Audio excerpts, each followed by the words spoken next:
People blame the British government for mismanaging the coronavirus crisis. Meanwhile, the British government blame the British people for not staying at home.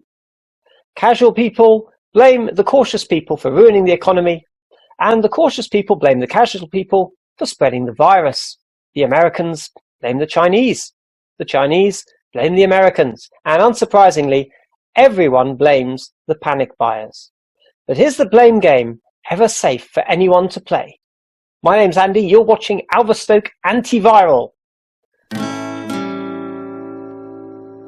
Welcome everyone to Alverstoke Antiviral, the podcast for the midweek for Alverstoke Evangelical Church. And the goal of this podcast is to help people in this crisis, to helping people to get to know Jesus better. And today we have the book of Genesis, and we're thinking about the blame game and how the very first book of the Bible speaks to our situation and helps us to have hope as well as demolish our moral superiority. But first of all, we have a very special interview, and I'm delighted to welcome Abby to the stream. Abby, local NHS worker, wife, mother of 3. It's good to see you. Hello, Andy. Hello, how are you doing?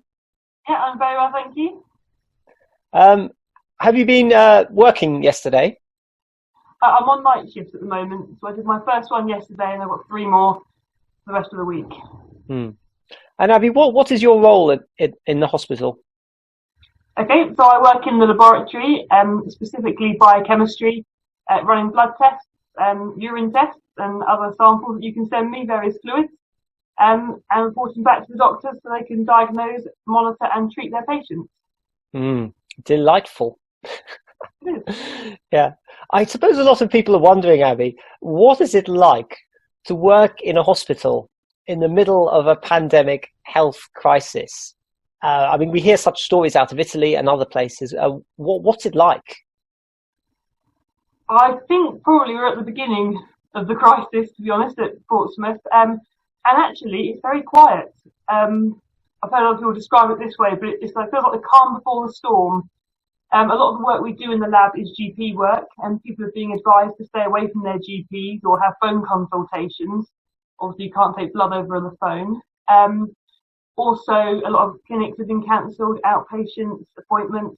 People are being advised to stay away from A&E unless vitally important. We're seeing a decrease in foot traffic coming to A&E at the moment. So in terms of the lab, it has got very quiet, and the hospital is very quiet. As of last night, they have stopped all visiting to patients apart from very few extreme situations. So the car parks are empty. But I am aware that it is building within the hospital and we'll be getting busier very much so in the next few days and weeks. So actually they're trying to focus and restrict the attention of the hospital onto specific things, and in some way that frees you up. That's a strange... So, I guess they're probably sending home as many people as they can to free up beds, as many people as they can send home safely, of course. But, you know, even in a pandemic crisis, people are still having strokes, heart attacks, breaking their legs, so inevitably there will still be people needing to come in for other reasons. But the focus is very much on preparing the hospital and the staff for the expected onslaught of patients who are already arriving with suspected or confirmed COVID-19 diagnoses. And you say people are in the calm before the storm. Do you get the sense that people are keeping calm and carrying on, or are the rules of civilization and normality breaking down a bit? I think at the moment they're holding together, but I wouldn't be surprised if cracks started to show in sort of the coming weeks as people get more stressed. I think people are feeling the pressure. We're quite blessed in the lab to be well led. The lab manager and the doctor in charge are all very calm, and having calm leadership obviously leads to a calm workforce. But yeah, I imagine things will get tougher, particularly on the wards, ITU and such like in the coming weeks. Have you lost staff? Yes, we have got several who are currently in self-isolation, either because they've got symptoms themselves or because family members have. And that's probably one of our biggest concerns, that we won't be able to staff the lab if too many people go down. But we have had people who have more office-based roles getting retrained, sort of lab training officers and quality managers, that sort of thing, coming back into the lab for retraining so that we can be as resilient as possible. Mm. Yeah, and I've heard that they're getting many people back from retirement, which I'm sure the retired medical practitioners are delighted about. Yes, we haven't had any come back from retirement. A couple of the military BMSs who have worked with us in the past and who have retired from the military have offered to come back and get retrained. But they obviously retire a lot younger than the standard workforce, who obviously are approaching their 70s, which puts them in a vulnerable category and not at all keen to be coming to the hospital. But we'll see how it goes. Hmm. And do you see people looking for someone to blame in this at all, be that patients, be that medical staff? Do you see a sense of recrimination or frustration coming out in that sense? Not too much. I think at the moment the NHS are being sort of almost idolised and held up on pedestals for turning up to work. But I think particularly on social media we see a lot of recriminations. What you said at the beginning about the cautious versus the how do you put it? The casual. Casual, yes. Everyone's quite keen to criticise someone else. I think it's a temptation, isn't it, to zone in on other people rather than looking to ourselves. Absolutely. And I think there is a danger of, particularly in times of crisis, when people, go out and go on the weekend all to Snowdon and things, and, it's not a wise decision in a pandemic that's going to spread the virus. And yet there is this tone that we can slip into, isn't there? Where these people are just the worst and we're not like them and we're sort of morally superior, which is a danger. Yeah, absolutely. People who go and join a long queue in Tesco's because they need something urgent, but what are these other people doing here? I'm sure if you spoke to every single one of them, they'd all have valid reasons why they felt they needed to be there, It's easy to look at other people and criticise. Yeah, absolutely. Well, Abby, how can we pray for you and for QA and NHS workers and hospitals at this time? Okay, I've made a list of things. So four things I think would be good to pray for. Obviously, that God will intervene to stem the pandemic, reduce suffering and death, and also the knock-on economic and social effects that will make them afterwards. I'm concerned there's no exit strategy to this social isolation, and I think we need a miracle really to intervene for that. For the hospital, pray for resources and capacity, things like ventilators for patients, protective equipment for staff, bed space, and staff themselves, of course. Wisdom for the staff on the front line making the difficult decisions about who and how to treat. Pray that there'll be ethically sound decisions. And particularly the Christian members of staff. I know of many who are working on the wards in A&E and places like that. Just pray that in these really stressful situations they can speak God's love and mercy to both patients and colleagues, and just be salt and light in those situations and leading others to Christ. Absolutely. Well, Abby, a big thank you to you and your colleagues for the work you do. We're praying for you. We're counting on you, humanly speaking, and I hope you can also rest and stay healthy in body and soul in this time as well. So thank you very much. We're going to say goodbye to Abby now. So Abby, thank you very much for joining us. Goodbye. Goodbye. And we're going to look at the book of Genesis now and talk about that blame game. Yesterday, I sat down because I work as a pastor and I read the book of Genesis. And I was thinking about how this book speaks to us, and particularly of its portrait of the problem with the world. Because Genesis is a book that's so foundational. It's the first book of the Bible, the book that explains who we are, where we came from. It doesn't explain where God came from, because he is the one from whom everyone else came. He is the creator of all in the Bible. But it also shows us so much of what is wrong with the world. And it struck me the other day, in case you're wondering why we're looking at this, that actually a book like Leviticus, the third book of the Bible in the Old Testament, is probably one of the most practically relevant books of the Bible that chimes with our situation at the moment, because it has people self-isolating because of the pollution of uncleanness and skin diseases and all that kind of stuff. And it struck me, wait a minute, we could do something looking at each of the early books of the Bible and seeing how they diagnose our problem, how they point us to Jesus, and also how they help us understand and live for Jesus in this situation.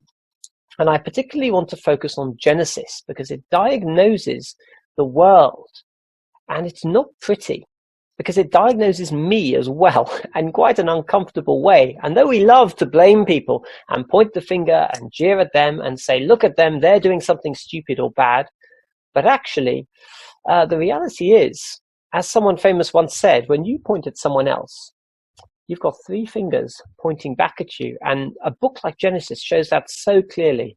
Let me give you an overview of the book.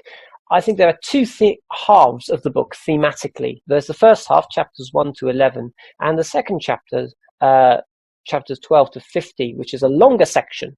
And basically, chapters 1 to 11 is a bit like a falling off a cliff when you see the little charts of the stock market and it all comes crashing down, because it starts with God making a good world.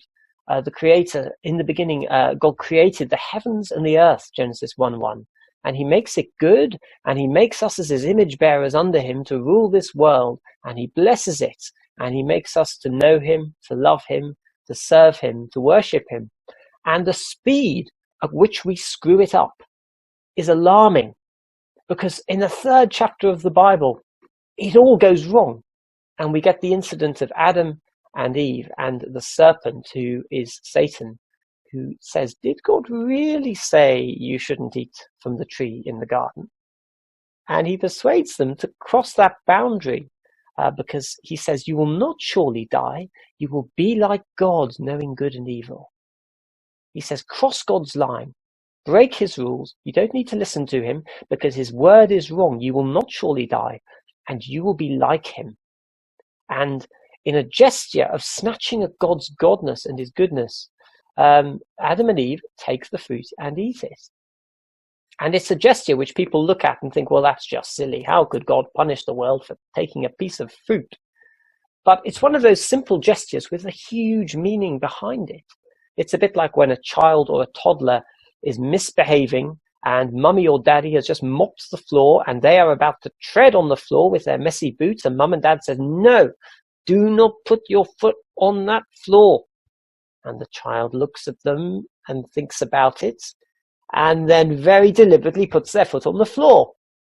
Hardly crime of the century, but a huge, unequivocal gesture of rebellion and hostility against their parents, saying, I'm in charge, not you. And this is what happens.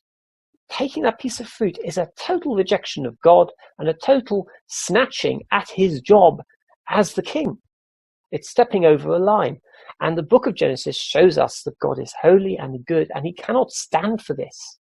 He cannot stand for this. And because of this, the world goes wrong. So we get Genesis 3, where God curses the world. He says to Adam, cursed is the ground because of you. Through painful toil, you will eat of it all the days of your life. It will produce thorns and thistles for you, and you will eat the plants of the field. By the sweat of your brow you will eat your food until you return to the ground. For dust you are, and to dust you will return. It's a chilling moment as God puts the sentence of death on humanity, and he curses the world. I heard a Pete Woodcock sermon not too long ago where he said that everyone talks now about the world being broken. There's brokenness in the world and in our lives. And he says, we're softening the language. The Bible says it's cursed. It's cursed. It's not broken, it's cursed. That's what's wrong with the world. God has cursed the world. It's under his judgment and his disapproval, because we are under his judgment and disapproval. And in Adam and Eve, we have crossed the line and we have provoked his judgment upon us. And that means death. And it means so much suffering and misery in general exists now in the world because of that rejection of God. And if you read on through the book of Genesis, there's so much bad stuff. You know, it's men and women behaving badly almost every page. Genesis chapter 4, you get Cain and Abel, murder. Genesis chapter 5, you get the catalogue of death in the genealogy, as so-and-so lived 912 years and then he died. And then Enosh lived 90 years, became the father of Kenan and lived a total of 905 years, and then he died. And then he died, as everyone is dying because the world is cursed. And we get to Genesis 6 with the flood. And this is the really damning bit where God really puts his foot down, because it says this, and hopefully you can see this on the screen. The Lord saw how great the wickedness of the human race had become on the earth, and that every inclination of the thoughts of the human heart was only evil all the time. The Lord regretted that he'd made human beings on the earth, and his heart was deeply troubled. So the Lord said, I will wipe from the face of the earth the human race I've created, and with them the animals, the birds, the creatures that move along the ground, for I regret that I have made them. God is grieved that he created us in Genesis because of our sin, because of this attitude of wickedness in the human heart that's only evil all the time. And of course he saves Noah through the flood, but then Noah gets drunk. And then we get the sin of pride with the Tower of Babel in Genesis 11. Let's make a name for ourselves. And then we end with more death in another genealogy, as Abraham's family are left stuck in this catalogue where everyone's dying in Genesis 11, and his wife Sarah is barren. No life is coming from her womb. And it's this picture of a world that's not paradise anymore, but it's much more like purgatory. There's pain, there's death, there's so many sins that you can point to and you can blame people for and say that person's doing that thing wrong. But at the same time, Genesis shows us three fingers pointing back, that actually it's humanity's fault that the world is broken as a whole, and on top of that, we are part of the problem, not part of the solution. We sin ourselves, and the problem is our hearts and our attitude to God and each other.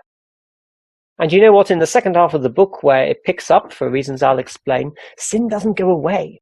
And every hero of the faith we encounter in the second half of the book also has all sorts of strange behavior that they do that's rubbish. So Abraham lies, he sleeps with his wife's maid, he mistrusts God's promises, he laughs at the idea that God could give him a son, and Sarah laughs at the idea as well. It's a laughable idea, like when an atheist laughs at the idea that Jesus could be alive or that God could exist. It's just ridiculous. It's not worth bothering about. And that's the attitude of Abraham and Sarah as well. They have this attitude of contempt for God's promises at points. And there's so much family trouble. There is Isaac and Rebekah picking sides about their favorite sons. There's Jacob stealing Esau's blessing, Esau trying to kill Jacob, Jacob trying to, Laban trying to rip off Jacob, and Jacob trying to get away. You see Jacob's daughter Dinah being attacked and assaulted. You see his sons wiping out a city in revenge. You get Genesis 38, which is Judah and Tamar, which is so messed up. I don't almost know where to begin with that one, so you can read that in your own time. And then you get the Joseph story. You get the brothers who turn on their own brother and throw him down a well and sell him into slavery, fake his death, and lie to their father, breaking his heart. There's so much sin. And the book ends with death. It ends with Joseph entombed in a coffin in Egypt, as most of the main characters have died. The heroes of the faith are rubbish. They are mortal, they are fallen, they are frail. There's a scene where Joseph brings his father Jacob in to meet Pharaoh, and Pharaoh asks him how old he is, and he says, I'm 130, and my years have been few and difficult. Few and difficult. That's the experience of life east of Eden in the book of Genesis. And this is why the blame game is not safe to play. It's all very well for me to point out mistakes in someone else and other things people are doing wrong. And that might be right. They might be doing things wrong that need to be addressed. But if I start getting on my high horse with moral superiority, I'm playing a game that will come back to bite me quite severely. Because I too am a sinner. And I too have a bad heart and a bad attitude towards God and others. And I don't live as I should. And therefore the book of Genesis humbles us, because it helps us to see that the problem is not a few people who won't obey the rules or who hoard toilet roll for some reason. The problem is all of us. And we can't get on our high horses.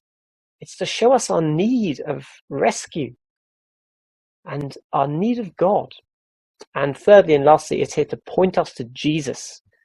And this is why I say there's a little uptick in the second half of the book in Genesis 12.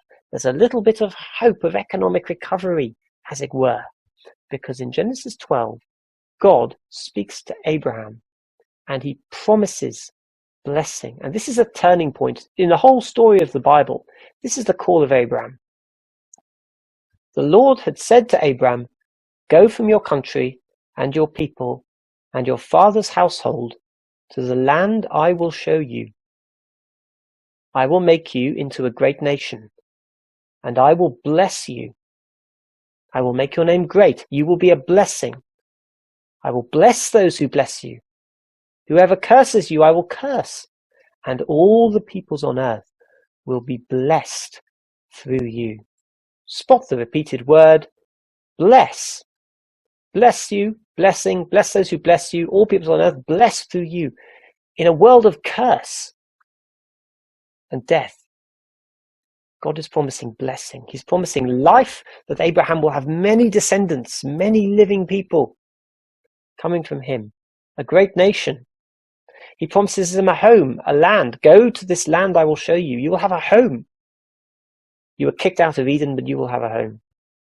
And you will have a relationship with me that is based on my approval. I will bless you. I will treat you as if you are sin-free and not my enemy, because we will be friends. I will be on your side.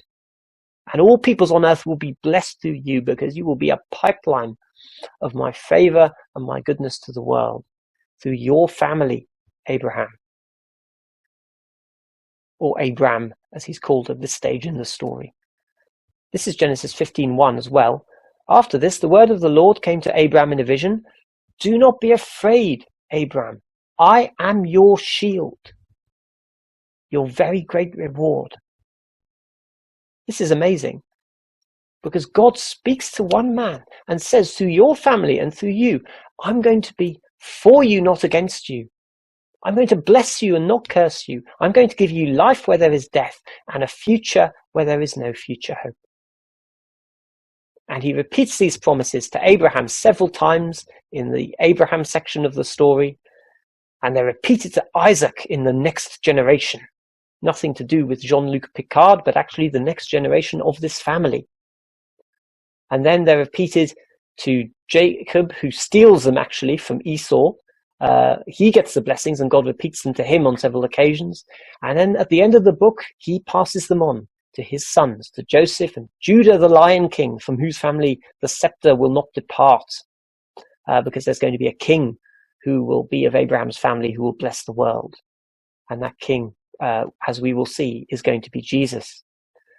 But this is the idea that God speaks blessing, and there is hope in this world of sin and blame and curse. Actually, there is hope, like the cord linking you to a set of water skis, and you can hold onto the cord and it will pull you out of the mire, and if you take hold of it by faith, you will be taken to safety. There's a line in Genesis 15 after this verse about the shield, where God promises Abraham many offspring, and it says, Abraham believed God, and it was credited to him as righteousness. And what that means is that when Abraham put his faith in God, when he trusted those promises and took hold of that water ski, as it were, God counted him as righteous. Not because he'd done anything, Not because he'd earned it by his good behavior, but simply because he trusted in God's promises. And therefore God can treat him as if he has no sin. God could bless him and give him a future and the hope of eternal life. And that's the call of the book, really. Trust God and trust these promises that go through generation to generation and stand. And God delivers on them because he's faithful and he's good. And therefore we can trust them and take hold of the promises, because the same God, through the same promises, has brought about a rescue from sin and death through his Son Jesus, who is the heir of Abraham, the New Testament will tell us. First page of the New Testament, Matthew chapter 1, the beginning of the genealogy of Jesus Christ, the son of David, the son of Abraham. So there is hope through Jesus. And there is hope in this world where we all deserve so much blame. There's hope for all of us if we will trust Jesus. There's hope in this crisis. There's a future. God will be our shield and our great reward. Whatever happens, good or ill, we have that future to look forward to beyond the grave. So my last closing thought, be very careful about playing the blame game, everybody. People do things wrong, yes. People make mistakes and act selfishly, and sometimes that needs to be pointed out and addressed. Yes, but be careful about getting on a high horse and adopting moral superiority as if we are the righteous ones. Actually, Genesis would say, no, we are deserving of blame too, and we need to trust God for mercy and forgiveness. So we're not pointing out the flaws of others as a superior moral being, but as someone with blame ourselves who has found forgiveness in the hands of God, who is our shield. That's all from me. The blame game is not safe to play, but you can trust God for his promises. I hope to see you on the AEC Sunday stream this Sunday. Until then, stick close to Jesus and wash your hands.